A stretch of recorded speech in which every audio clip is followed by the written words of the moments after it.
who's leaving. And you are. Welcome back to House Education on May 8th, 2025. The committee is just going to have a brief discussion on H54, our phone-free schools bill. We have tomorrow after the floor to mark things up. So I spent a little time in Senate Education before coming here.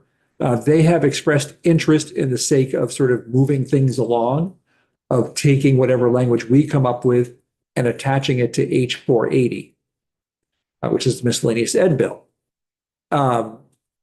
which would sort of cut off a whole step and would buy time. But as part of that, they would like some language from us, preferably by the end of the day tomorrow.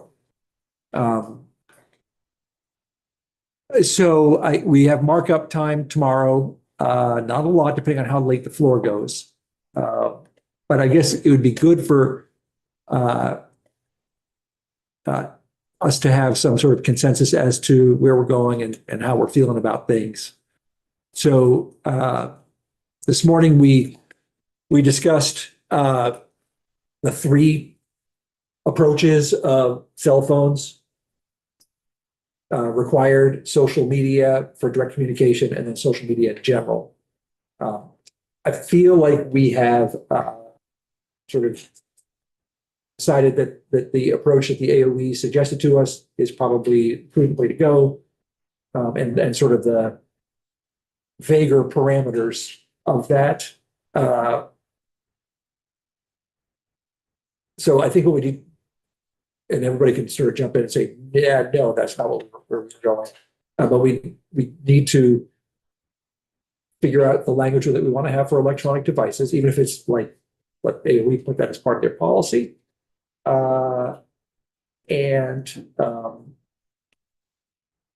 we will get language from Beth tomorrow.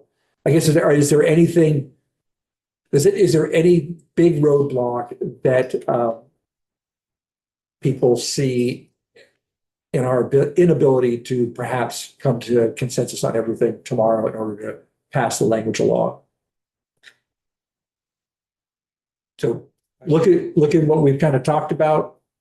Let's be ready to make hard decisions tomorrow.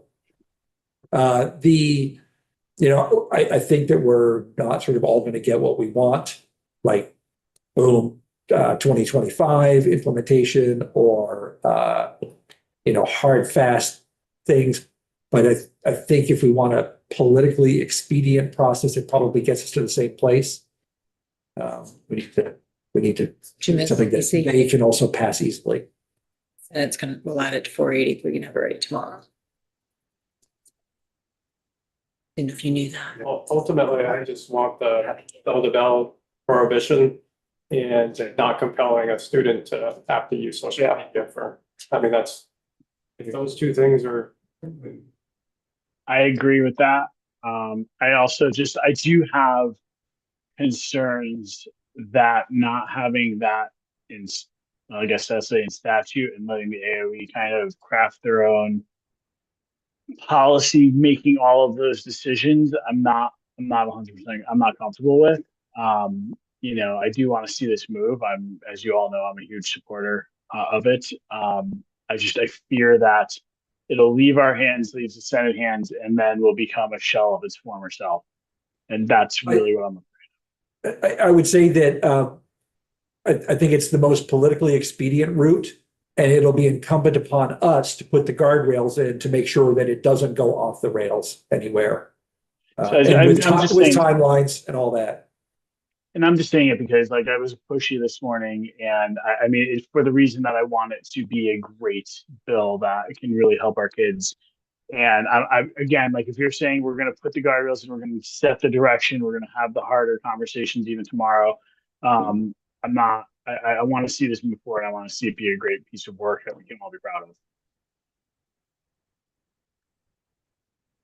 Yeah, Beth. And I don't want us to lose the language that Rep. Taylor brought up before about the archival piece and We've all been tracking piece pretty definitely needs to consistent on that. Got to give it a name though, the Taylor language or something. Yeah. The two Taylor bill before. Sure. Taylor. All right, so I know we have things to do tonight that are more fun than coming to consensus on this, but would everybody just sort of please look through it and the testimony and other stuff that we got today from AOE. But there's some things like that AOE has that I think we can leave out. But there's something that there was something, having JFO do a study, which I think picks up. So long as we're giving schools some flexibility there, I think we can. Anyway, to me, this is if we want to have something pass that takes effect without a lot of delays, this is our best path. Otherwise, we could be in a situation of taking it up next year and still it not passing and getting signed by the governor until July 1st. And then everybody's saying, oh, well, it's summer and school boards can't do policy work in the summer. And then we're into 2027. Agreed.